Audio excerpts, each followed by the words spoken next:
There's clearly escalating tension out there. On Wednesday, there were twin blasts in the Iranian city of Kerman. The blast hit a procession that was walking towards the tomb of slain Iranian General Qasem Soleimani. It was the 3rd of January and it was the 4th anniversary of Soleimani's assassination.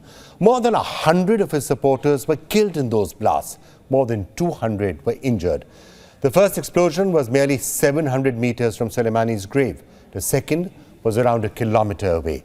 Now, ISIS has claimed responsibility for the attack, but Iran has in a sense already named what it considers as the culprit. It was pointing fingers already at Israel. Iran's President Ebrahim Raisi warned Israel that it would, quote, pay a high price, unquote. Raisi said, and I'm quoting again, "I warn the Zionist regime, do not doubt that you will pay a heavy price for this crime and the crimes that you have committed." Now, a day before the twin blasts, a drone strike hit the Lebanese capital city, Beirut.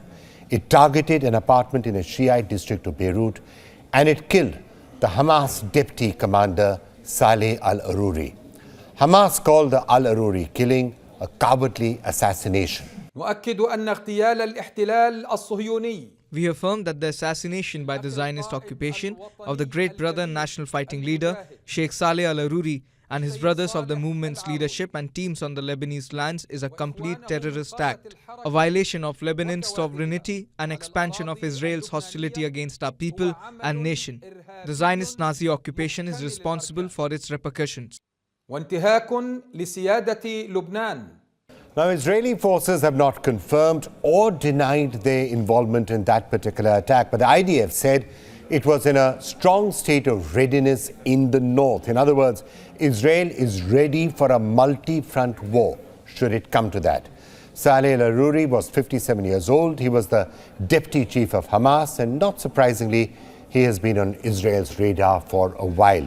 In 2014, Israel accused al-Aruri of planning the kidnapping and killing of 3 Israeli teenagers in the West Bank. Al-Aruri was also accused of planning to overthrow the Palestinian Authority President Mahmoud Abbas.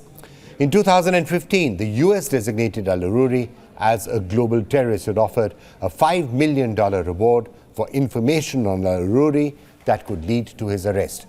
Al-Aruri is believed to have played a key role in planning the October 7 attacks. In fact, he reportedly met the Hezbollah leader Hassan Nasrallah shortly before the attack. He was also said to be the key link between Hezbollah and Hamas. Hezbollah has now vowed to avenge his death. And remember, Hezbollah is particularly close to Iran. Hezbollah's leader, Hassan Nasrallah, has said Hezbollah is not afraid of war. So what do you have here? Let's just put the pieces together. It's a clear case of escalating tensions. Iran is threatening Israel. Lebanon's leadership is accusing Israel of trying to drag it into a war. Hezbollah, operating out of Lebanon, is just short of sounding the war bugle. What happens next? Where do things go from here? Is West Asia walking towards an all-out war? Well, it's certainly a very difficult situation, and we're going to keep on updating you on the latest as developments continue.